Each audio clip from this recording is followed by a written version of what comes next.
যদি চায় তাহলে জামাত এর বিরোধিতা করবে না, বিএনপির কখনো বিরোধিতা করবে না। এটা নিয়ে পরবর্তী বিভিন্ন কথা আসছে, এটা ফখরুল সাহেব বলেছে, উনি বলেন নাই, কিন্তু পত্রিকাটা ছাপানো হয়েছে। তার মানে 50টা আসনকে, জামাতের 50টা আসনকে অনেক বেশি বড় করা হতো, মানে ধরা হতো। কিন্তু সেখানে আপনি কি দেখেছেন? জামাত 77টা আসন জোট পেয়েছে, মানে জামাত 60-এর উপরে, প্রায় কত 69টা আসনের মতো পেয়েছে।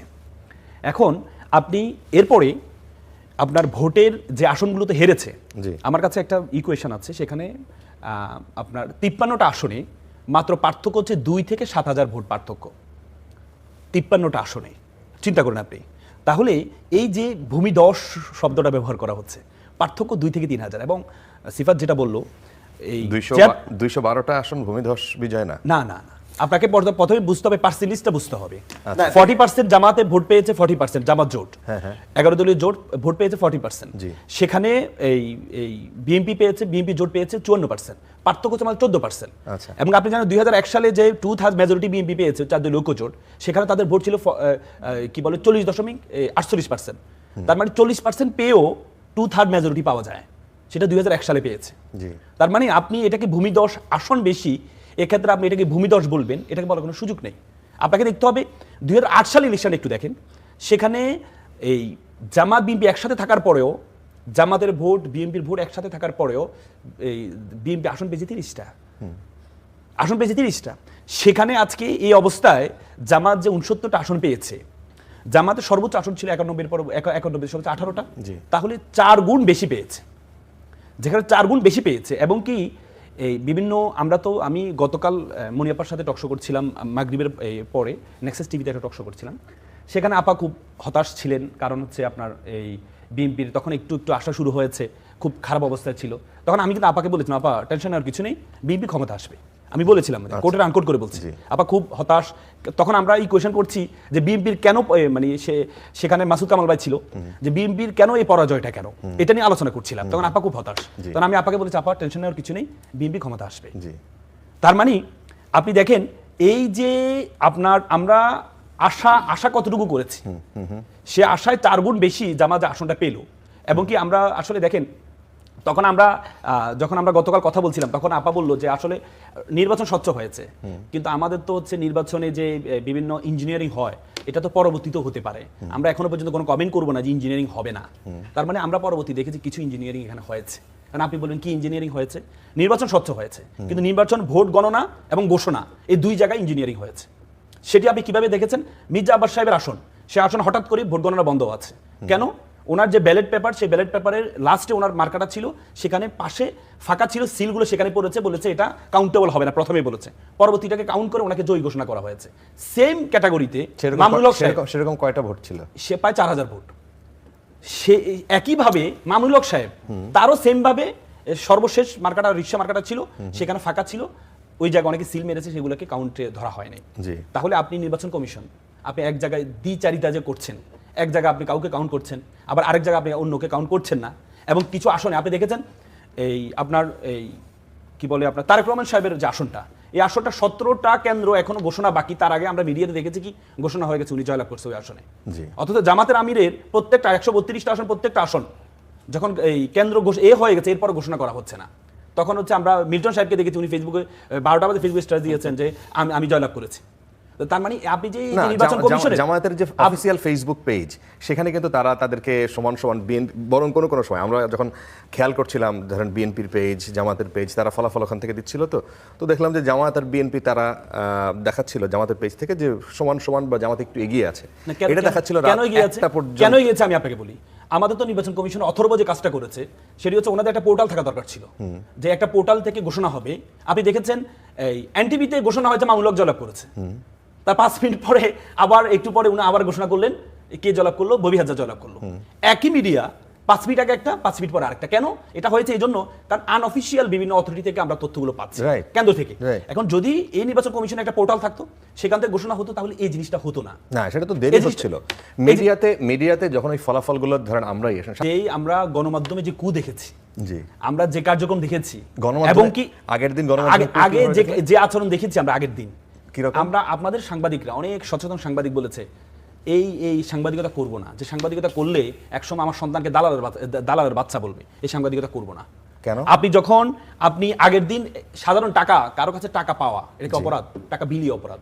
নির্বাচনে আইনি হচ্ছে টাকা বিলি অপরাধ। টাকা বিলি করে নাই রাজনৈতিক দল, জামাত বিলি করে নাই। আমি আপনাকে বলি, আপনি টাকা পেলেন, আপনি একই মিডিয়া একটা ভিডিও জামাতের যে আমিরের এই ঠাকুরগাঁও যে আমিরের যে এটা পেয়েছে, উনি কিন্তু এই অথরিটি থেকে আপনার যে বিমানবন্দর অথরিটি থেকে অনুমতি নিয়ে গিয়েছেন।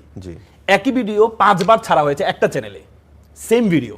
তার মানে আপনি যে ন্যারেটিভ তৈরি করছেন 50 লক্ষ টাকা বা 74 লক্ষ টাকা, এর মধ্যে 82 লক্ষ টাকা যে আপনি এই এনি সাহেবের পেলেন, সেটা কিন্তু আমরা কোনো মিডিয়াতে সেভাবে এনি সাহেবের ছিল 15 লক্ষ টাকা এবং সেখানে তিনি প্রথমে ভাই আমরা তো এই তো সমস্যা এখানেই তো। আমরা তো মিডিয়াগুলোতে আমরা বিশেষ করব কোনটা, আমরা যখন মিডিয়াতে আপনার অনেক চ্যানেল বড় বড় চ্যানেল যারা ফটোকার্ড তৈরি করেছে 82 কোটি টাকা পাওয়া গেছে, এরপর আবার এটাকে ডিলিট করে কিছুক্ষণ পরে তারা লিখছে হচ্ছে 15 লক্ষ টাকা পাওয়া গেছে। তাহলে তখন আবার ব্যাখ্যা দিচ্ছে গাড়ি ছেড়ে দিয়েছে কারণ এটা তার নির্বাচনী খরচের টাকা। তাহলে একটা আসনের নির্বাচনী খরচের টাকাকে আপনি ধরে নিচ্ছেন একটা জেলা আমির যার অধীনে 3টা আসন এবং 3টা আসনে প্রায় 490টা কেন্দ্র আছে। যদি ধরে নিয়ে আমি তর্কের খাতিলে এটা নির্বাচনী খরচ, তাহলে 490টা কেন্দ্রে আপনি যদি হিসাব করেন এক একটা কেন্দ্র 11,000 টাকা করে পড়ে। যদি ভোট কেনার জন্য হয় তাহলে একটা ভোটের দাম হবে 1,000 টাকা করে, ধরলে 11টা ভোট কিনতে পারবে সে। কিন্তু এটাকে আমরা যেভাবে ঢালাওভাবে প্রচার করে মানুষ তো হতাশ হয়ে গেছে ওই দিনে, আগের দিনেই। পরবর্তী দিন আপনি নির্বাচনের দিন আমরা দ্বিচারিতা পাইলে কষ্ট পাই এখানে। কারণ হচ্ছে আপনার মিডিয়াকে দর্পণ বলা হয়, আয়না বলা হয়। আয়নাতে কি দেখি আমরা? আমাদের মুখে দাগও দেখি, আবার মুখে ভালো লাগে সেটা। কিন্তু এটাকে ফিল্টারিং যদি করা হয় যে মুখে দাগ দেখা যাবে না, তাহলে এটার আয়না কি হলো? এটা তো আয়না হলো, এটা ক্যামেরা হয়ে গেল। মানে ব্যাপারটা হচ্ছে আপনি 17টা কেন্দ্র এখনো ভোট বাকি, তার আগে ঘোষণা করে দিচ্ছে তারেক রহমান সাহেব জয়লাভ। এটা তো আমরা সবাই জানি।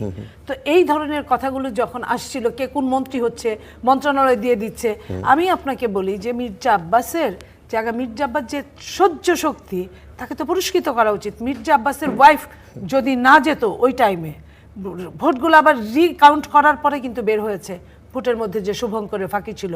এরকম কিন্তু মিল্টনের ওইখানে আপনার কথা বলছেন, অনেক ভোট কাউন্টই করা হয় নাই। মির্জা আব্বাসের ভোটগুলোকে ওইভাবে কাউন্ট করা হয় নাই। দ্বিতীয়বার যখন কাউন্ট করা হয়েছে, যখন আফরোজা আব্বাস ওইখানে ছিলেন, উনি যখন নিজে লিড দিয়ে কাউন্ট করাচ্ছিলেন, তখন কিন্তু আবার ওই ভোটগুলা, তখন ভোটের সংখ্যাটা বেড়ে যাচ্ছিল। যে ভোটগুলো দেওয়া হয়েছে, ভোটের সংখ্যা তখন বেড়ে যাচ্ছিল। আগে কিন্তু ভোটের সংখ্যা কমে গেছে। না, ওনারা সেটাই বলছেন যে ওই নির্বাচন কমিশনের ওই ব্ল্যাঙ্ক আইন অনুযায়ী, আরপি অনুযায়ী যে ওই ভোটের এই এক মাসই বলা হয়েছে 17 তো জামাত পাস করবেই যে কোনো মূল্যে। সে তো চ্যালেঞ্জ দিয়ে বলছে একদম কন্টেস্ট এক ভোটে আগাক। আমার কথা তো সেটা কথা না। আপনি তো বলতে পারেন না পাশের আগে যে আমি পাস করব আর কেউ করবে না, আর কেউ আসতে পারবে না এখানে কেউ। এই ধরনের যে কথাগুলো আমরা শুনেছি, আমরা যে নোংরা বাক্যগুলো প্রতিদিন হজম করেছি, এই হজমের কোনো শেষ নাই। এই হজমের এবং এই যে 1.5 বছর যাবত 5ই আগস্ট থেকে যে আমরা সহ্য করছি, সহ্যের সীমা চরম পর্যন্ত আমরা আমাদের প্রতিফলন দেখিয়েছি। সহ্য কাকে বলে, কত প্রকার। অথচ এই 5ই আগস্টের এই অভ্যুত্থানে আমাদের লোক সংখ্যা বেশি মারা গেছে, আমাদের লোক সংখ্যা বেশি আহত হয়েছে, আমাদের লোকরা বেশি ফিল্ডে ছিল, কারণ আমরা সাফারার বেশি ছিলাম। এটাও তো সত্যি। আমরা জেল কেটেছি বেশি, আমরা গুম হয়েছি বেশি, আমরা খুন হয়েছি বেশি, আমরা মামলা খেয়েছি বেশি। সেইখানে আমরা এত কিছু করার পরে আমরা কিছুই না। এখানে আমরা প্রতিনিয়ত ওই ফ্যাসিস্ট আমাদের যেভাবে টর্চার করেছে, তার চেয়ে 20 গুণ বেশি আমরা টর্চারিত হয়েছি। এই পরবর্তী সময়, স্বাধীনতার পরবর্তী সময় মনে হয়েছে আমরাই ভিলেন। মানে 5ই আগস্টের পরে মনে হয়েছে প্রত্যেকটা ব্যাপারে মনে হয়েছে আমরাই ভিলেন। এই যে দ্বিচারিতা কথা কারা বলে? যারা এই ধরনের কথা সব সময় বলে। এই যে আমি যদি ফেসবুক দেখে বলি, তাহলে তো ফেসবুক দেখে একটা দল পুরা পাস, 300 আসনে পাস, বিএনপি কিছুই না, বিএনপি শূন্য। তো বিএনপি শূন্য যদি ওই বট বাহিনীর দ্বারা নির্যাতন হয় না, বিএনপির হেন লোক কম আছে নেতাকর্মী বট বাহিনী দ্বারা। তো এই যে সহ্য শক্তি আমাদের পরীক্ষা করলাম, শেষ বয়সে এসে পরীক্ষা করলাম কতটুকু সহ্য করা যায়। তো এই যে সহ্য করার পরে আমরা এখন আমরা দাঁত চেপে আছি, আগামীতেও তাই থাকবো। কারণ মানুষ মারা গেল, মারলো আমার লোক, আমি অস্বীকার করছি না। আরে আমি 1 2 3 4 টিনের চালে খাওয়া, আমি কেন গালি শুনবো? আমি তো হলাম লন্ডনে আছি, আমার এইখানে করণীয় কি? ঠিক আছে, আমারই তো দল, আমি তো কারো দলকে আমি বলি নাই যে ওই দলের লোক এসে আমার লোক মাইরে গেছে। হ্যাঁ, নৃশংস হত্যাকাণ্ড। সেটার জন্য আপনি মিছিল করে আমারে খাইতে আসবেন কেন? আপনি আমার বলেন তো। আচ্ছা, আমরা এই পর্যন্তও সহ্য করেছি। সহ্যের কতটা সীমা থাকলে এগুলা করা যায়? মামুনুল হকের এনটিভি যদি বলে থাকে এটা তো ভুল হতেই পারে, তারা বহু ভুল সংশোধন করেছে। ওইখানে ববি হাজ্জাজ কয়েক ভোটে আগিয়েছে। ধানের শীষ মোহাম্মদপুরে ধানের শীষ পাস করবে, এটাই স্বাভাবিক। ববি হাজ্জাজ আগায় আছে মাত্র কয়েক হাজার ভোটে, তো সেটার ভুল শুদ্ধ হতেই পারে, সেটা নিয়ে কথা বলার মতো, এবং একটা টেলিভিশন ভুল করে সেটাকে আবার সংশোধন করতেই পারে, সেটা নিয়ে কোনো কথা হতে পারে না, আমি মনে করি না। টাকা পয়সা নিয়ে টাকা পয়সার বিলি 15 লক্ষ টাকা আর 72 লক্ষ টাকা এক না। আপনি যদি একটা জেলার 74 লক্ষ, একটা জেলার যদি আপনি সবারই যদি আপনি টাকা দেন, আপনি কেন টাকাটা আগে আনেন নাই? আপনার তো টাকার অভাব নাই, আপনি কেন টাকাটা আগে নিলেন না? আপনি তো ব্যাংক দিয়েই নিতে পারতেন, ব্যাংক তো 2 দিন আগে নেওয়া উচিত ছিল নির্বাচনের জন্য। শুনেন, নির্বাচনের টাকা বলছে এইখানে আপনার ব্যাংকের মাধ্যমে টাকা নিল না, টাকা হাত দিয়ে প্লেন দিয়ে টাকা নেওয়া লাগলো। আর এনি সাহেব কার কাছ থেকে টাকা নিয়েছে? এনি সাহেবের ম্যানেজার, সে তার স্টাফ তার মাধ্যমে নিয়েছে, এটা অতীব লিগাল, শুধু লিগাল না। আর তারা কার কাছ থেকে নিয়েছে? হোক সে জামাতের আমির, একজনের টাকা আরেকজন বহন করতে পারে না নির্বাচনে, তারা তার মাধ্যমে নিয়েছে। ইলেকশনের দিন, আগের দিন কি আপনার টাকার খুব দরকার? ব্যবসায়ী, একটা যে কোনো ব্যবসায়ী তো ভয়ে থাকে। আর আমাকে 10 জন বলছে আমার 1000 কোটি টাকা দেন বিকাশে, আমার কাছে 1000-এর বেশি তো দেওয়া যায় না, তখন তো আমিও তো বললাম আমিও তো 1000-এর বেশি দিতে পারবো না, বা আমিও তো বুঝিও না। যাই হোক, এখন আপনার মনে করেন যে এই টাকা নিয়ে এখন বলতেই পারে যে হ্যাঁ ধরা পড়তেই পারে, তো ধরা পড়লে সমস্যা। টাকার তো আমরা দেখেছি নারীরা কিভাবে টাকা বিলি করেছে, কিভাবে বিকাশ নাম্বার নিয়েছে, কিভাবে আপনার সন্তানের মাথায় হাত দিয়ে, কোরআন শরীফে হাত দিয়ে কি হয়েছে দেখেন। উস্তাদের মায়ের শেষ রাইতে যা করে উস্তাদে নিজেই কিন্তু সেটা যে সাপ পালে সে সাপের কামড়ে মরে। নারীদেরকে কনভিন্স করার জন্য এত কিছু করলেন, সেই নারীদের ভোট পাইলেন না শুধু নারীর বিরুদ্ধে 11 টাওয়ারে কথা বলার জন্য। নাহলে আপনারা নারীদের যেভাবে কনভিন্স করছিলেন অনেক ভোট পাইতেন। নারী ভোট হলো সবচেয়ে বেশি বাংলাদেশে, সেখানে আপনারা বঞ্চিত হইলেন আপনাদের কৃতকর্মের কারণে, অন্য কোনো কারণে না। এই জায়গায় আমি মনে করি যে অনেক রকম সমস্যা দেখা দিয়েছিল। তারপরে ভোটের মাপ কত, এটা স্বাধীনতার পরে থেকেই ভোটের আপ ডাউন, বিএনপি এবং আওয়ামী লীগের 33% না 34%, 33% না 37%, এরকমই থাকে। ঠিক ওই ভোটগুলা, এখনের ভোটগুলা এমনই থাকবে। তো আপনার গড় ভোট হিসাব করে আপনি যত রকমই বলেন না কেন, ওটার কোনো লাভ নাই। আপনি কত আসন পেয়েছেন, এটাই হলো আপনার সবচেয়ে বড় লাভ। এবং আপনি ওই আসনের বেসিসে আপনি নারী এমপি বানাবেন, আসনের বেসিসে আপনি উচ্চকক্ষ বানাবেন, এটাই আমাদের মনে হয় যে এটাই হলো কথা। এখন যত কথাই বলেন যে ভোট নিয়ে যে কত ভোট পাইলাম আমি, গড় ভোট, ওই হিসাব করে কোনো লাভ হবে বলে আমি মনে করি না। ওটা মনে স্যাটিসফ্যাকশন আর কি করেছে। আসন ভিত্তিক 3 জন যদি যেটা বলবে 2 জন নোট অফ ডিসেন্ট দিতে পারে, মানে আমি এই রায়টা আমার পক্ষে না, আমি যে রায়টা হয়েছে, মানে 3 জন এক পক্ষ দিয়েছে, 2 জন ভিন্ন পক্ষ দিয়েছে, কিন্তু পুরো জাজমেন্টের মধ্যে এটা থাকবে, 5 জনের মতামত থাকবে, কিন্তু 3 জন যে অধিকাংশ যেটা দিয়েছে সেটাই আদেশ হিসাবে কার্যকর। অধিকাংশ দিলেই তো হবে। সুতরাং গণভোটে আপনার যখন আপনার হ্যাঁ এবং না আসে, সেখানে হচ্ছে অধিকাংশ যেটা কি বলে আপনার হচ্ছে রাজনৈতিক দল অধিকাংশ যেটা দিয়েছে ওইটাই ভোটে আসছে। নোট অফ ডিসেন্টটা কিন্তু ভোটে আসে না। প্রত্যেকটা দলে নোট অফ ডিসেন্ট দিয়েছে, বিএনপি নোট অফ ডিসেন্ট দিয়েছে, জামাত দিয়েছে, এনসিপিও দিয়েছে, কিন্তু নোট অফ ডিসেন্টটা তো গণভোটে আসে নাই। গণভোটে আসছে অধিকাংশ যারা দিয়েছে সেটাই গণভোটে আসছে। যখন আপনি গণভোটে হ্যাঁ জলাপ করলো, তার মানে আপনি একটা নির্বাচন কমিশনের থেকে 2টা ইলেকশন হয়েছে, একটা ইলেকশনের আদেশ মেনে নিচ্ছেন, আপনি রায় মেনে নিচ্ছেন, আবার ভিন্ন রায়টা আপনি মানবেন না কেন? একটা ইলেকশন হচ্ছে আপনার যে আসনের যে নির্বাচন হয়েছে সেটা আপনি মেনে নিচ্ছেন, সেটা কারণে আপনি প্রধানমন্ত্রী হচ্ছেন, কিন্তু এর বিপরীতে গণভোট যেটা, সেটা তো নির্বাচন কমিশন কর্তৃক আয়োজিত, তাহলে সেটা রায় আপনাকে মানতে হবে। যদি সেখানে যেহেতু গণভোটের রায় শুরুতে বিএনপি, দেখেন বিএনপির সবচেয়ে বড় বিষয় হচ্ছে বিএনপি আপনার যে দিয়েছে, ইশতেহার দিয়েছে, ওনারা ইশতেহারটাই দিয়েছে যে গণভোটের এগেইনস্টে, ওনারা ইশতেহারটা দিয়েছে। এবং কি যেহেতু গণভোট এখন জয়লাভ করেছে, যদি ইশতেহার গণভোটের বিরুদ্ধে দিয়ে থাকে, মানুষ তো বিএনপিকে ভোট দিয়েছে না, বিএনপিকে ভোট দিয়েছে, কিন্তু গণভোটে তো ভোট দিয়েছে, গণভোটে হাঁকে জয়ী করেছে। আপনি যখন তারেক রহমান সাহেব যখন বলেন আমি হাঁ এর পক্ষে, যখন ঘোষণা দিলেন, এটা তো আপনার মুখের কথা, এটা তো আপনি বললে হবে না, আপনি মুখে বলেছেন হাঁ এর পক্ষে, তা হাঁ এর পক্ষে আপনি যখন ওপেনলি বলেছেন, হাঁ এর পক্ষে বলেছেন, এই জন্য তো আপনাকে জনগণ ভোট দিয়েছে। আপনি তো বলেন আমি না এর পক্ষে, এবারে ভোট দিলে দাও, এটা বলেননি তো আপনি ওপেনলি বলেছেন আমি হায়ের পক্ষে। না, তিনি হায়ের পক্ষে, কিন্তু এটা তিনি বলেন না যে আপনাকে অবশ্যই হায়ের পক্ষে ভোট দিতে হবে। তিনি আহ্বান জানাতে পারেন, আপনি একটা রাজনৈতিক দলকে যদি রিপ্রেজেন্ট করেন, বললেন আপনি ওপেনলি হায়ের পক্ষে বললেন, বলার পরে আপনি তো এখন ওপেনলি হায়ের পক্ষে বলে আপনি তো এটা ব্যাকে যাওয়ার তো সুযোগ নেই। আপনি কাকে দিবেন এটা বিষয় না, বিষয় হচ্ছে আপনি তো ওপেনলি হা ক্যাম্পেইন করেছেন, হায়ের পক্ষে বলেছেন যে আমরা হায়ের পক্ষে আছি, হায়ের পক্ষে তো আপনিও আছেন, জনগণও আছে, জনগণ তো টু থার্ড মেজরিটি পেয়েছে হায়ের পক্ষে, তো তাহলে তো আপনি এইটা মানতে বাধ্য না, এটা তো গণভোটের জনগণের রায়, জনগণের রায়, আপনি প্রধানমন্ত্রী হতে পারবেন। জনগণ একটু আগে আসিফ মাহমুদ সজীব ভুঁইয়ার যে ব্রিফিং, উনি ওই শব্দবন্ধটা ব্যবহার করলেন যে লেজিটিমেসি, মানে আইনি ভিত্তি, যেটা একটা আইনের যেটা থাকে বাংলাদেশের সংবিধানে, এবং পরবর্তীতে আইনি ব্যাখ্যায় যেখানে যা আছে তার থেকেও শক্ত আইনি ভিত্তি হচ্ছে এই গণভোট। এই বিষয়টা নিয়ে আপনার যে মন্তব্য করতে পারেন। দেখেন, প্রথম কথা হচ্ছে আপনার গণভোটটা কেন আসছে। গণভোটটা কিন্তু জিয়াউর রহমান সাহেব গণভোট দিয়েছিলেন, ওনার এই আইনি ভিত্তি দেওয়ার জন্য কিন্তু গণভোট আয়োজন করেছিলেন। সেই বিষয়টা খুব স্পষ্ট ছিল, আপনি এর পক্ষে ছিল, কিন্তু এই এবারের যে এই অন্তর্বর্তীকালীন সরকার যেটা গঠিত হয়েছে, ইতিপূর্বে যত সরকার ছিল প্রত্যেকটা সরকারের কাজ ছিল একটা, শুধু নির্বাচন আয়োজন করা। এই সরকারের কাজ ছিল তিনটা, একটা হচ্ছে বিচার করা, নির্বাচন আয়োজন করা, একটা হচ্ছে সংস্কার করা। কেন সংস্কার করা? কারণ যে দেশের মানুষ এর আগে আমরা 69 অভ্যুত্থানে দেখেছি 2-3 জন শহীদ হয়েছে, কিন্তু এবার দেখেছি আমাদের নিজের দেশে ছাত্র জনতার উপর 1500-1600 জীবন দিতে হয়েছে। তো এই যে যেন ফেসিজম না আসে, এই জন্য সংস্কারটা খুব গুরুত্বপূর্ণ ছিল। এই সরকারকে বসানো হয়েছে গুরুত্বপূর্ণ জায়গাটা সংস্কার করে, বিচার করে তারপর নির্বাচন আয়োজন করার জন্য। বিচার কার্যক্রম ওনারা কন্টিনিউ করেছেন, কিছু করেছেনও, এবং কি অন্যতম বিষয় ছিল এটা। এখন কথা হচ্ছে আমরা তো আসলে বিশ্বাস রাখতে পারি রাজনীতি দলের উপরে, কেন গণভোটটা আসছে। আপনি যখন 69 অভ্যুত্থানের পরে 91-তে তখন কিন্তু হচ্ছে একটা রাজনৈতিক একটা অ্যালায়েন্স হয়েছিল যে আমরা দেশকে কিভাবে পরিচালনা করব, কিন্তু পরবর্তী দেখা গিয়েছে যারা ক্ষমতা আসছে তারা এটাকে মানেনি। না মানার কারণেই কিন্তু এবারে এই বিষয়টাই আসছে। আবার সেম ওনারা সংস্কার করছে, 7-8 মাস ধরে বসে বসে সংস্কার করছেন, কিন্তু পরবর্তী রাজনৈতিক দল ক্ষমতা আসলে জনগণের বিশ্বাস ছিল না যে ওনারা মেনে নেবে। যেহেতু সংসদ ছিল না, যে সংসদ না থাকলে আপনি সংসদের মাধ্যমে আপনাকে কনস্টিটিউয়েন্ট অ্যাসেম্বলি তৈরি করতে হবে, যেহেতু কনস্টিটিউয়েন্ট অ্যাসেম্বলি তৈরি করার আপনার গণপরিষদ করার সুযোগ নেই, সেহেতু আপনি এটাকে গণভোটে দিবেন। জনগণ আপনাকে বলবে, জনগণ বলবে যে তারা কি সংস্কার পক্ষে আছে নাকি সংস্কারের বিপক্ষে আছে। বাংলাদেশের বেসিক যে সংস্কারগুলো, যেমন আমাদের দেশে ফেসিজম তৈরি হয় কেন জানেন? প্রধানমন্ত্রীর অধিক ক্ষমতায়ন, এই চেক অ্যান্ড ব্যালেন্স, ক্ষমতা যে চেক অ্যান্ড ব্যালেন্স, রাষ্ট্রপতিকে কিছু ক্ষমতা দেওয়া। আপনি দেখেন দুদক হচ্ছে সরকারের সকলের কিছু দেখবে, কিন্তু দুদকের অধীনে প্রধানমন্ত্রীর অধীনে হচ্ছে দুদক। যিনি যার অধীনে, সে কি প্রধানমন্ত্রী কোনো দুর্নীতির বিষয়ে কথা বলতে পারবে না।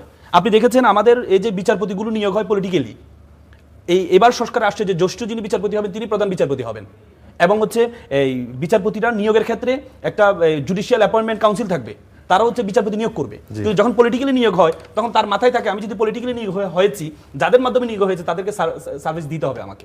এই জন্য কিন্তু তৎপর সরকার বাতিল করেছিল প্রধান বিচারপতি, কারণ তিনি প্রধান বিচারপতি হয়েছেন যে স্টাইলে, সেটি হচ্ছে পলিটিক্যালি নিয়োগ হয়েছেন। এই জন্য তিনি চিন্তা করেছে গণভোট যদি জয়লাভ করেছে, তাদের কাজ হচ্ছে এগুলো পাশ করানো। পাশ করার পরে যদি ওনারা না করে তাহলে এটা অটোমেটিকলি পাস হয়ে যাবে, সেভাবে অর্ডার করা হয়েছে। এখন সরকার গঠন হবে কিভাবে, মন্ত্রিসভা গঠন হবে কিভাবে, সব প্রক্রিয়া হবে প্রথম 3 মাস। জি, এখন কথা হচ্ছে আপনার প্রশ্ন আসতে পারে যে প্রধানমন্ত্রীকে এখন কে শপথ পড়াবেন। আমাদের আর্টিকেল 48 বলা আছে যে প্রধানমন্ত্রীকে শপথ পড়াবেন স্পিকার অথবা ডেপুটি স্পিকার। যেহেতু স্পিকার এবং ডেপুটি স্পিকার নেই, তাহলে এই রাষ্ট্রপতি একজন নিয়োগ দিবেন, একজনকে দায়িত্ব দিবেন, তিনি শপথ পড়াবেন। যদি রাষ্ট্রপতি সেটি না করেন, 3 কার্য দিবসের মধ্যে যদি না করে, তাহলে প্রধান নির্বাচন কমিশন যিনি আছেন তার কাজ হবে হচ্ছে এই প্রধানমন্ত্রীকে শপথ পড়ানো, এবং প্রধানমন্ত্রী শপথ গ্রহণের পরে প্রথম যে 3 মাস, এই 3 মাস থাকবে গণপরিষদ। এটা আইনের কোনো ব্যত্যয় না, কোনো ব্যত্যয় নেই, কোনো ব্যত্যয়। এটা আমাদের এই কনস্টিটিউশনে আর্টিকেল 48 ডিরেক্টলি বলা আছে। তার মানে হচ্ছে আপনার প্রথমে প্রথম শপথ নেওয়ার পরে প্রথম 3 মাস থাকবে হচ্ছে আপনার নর্মাল যে আমাদের এই জেনারেল অ্যাসেম্বলি, সেই জেনারেল অ্যাসেম্বলির কার্যক্রম হবে না। প্রথম 3 মাস হবে কনস্টিটিউয়েন্ট অ্যাসেম্বলি, সংবিধান প্রণয়ন, গণপরিষদ। এই গণপরিষদে সংবিধানে এই যে সংশোধনগুলো আসছে এগুলো সংবিধানে যুক্ত করা, এবং এই সংস্কারগুলো যদি জয়লাভ করেছে এগুলো করে পরবর্তী 3 মাস পরবর্তী জেনারেল অ্যাসেম্বলি শুরু হবে।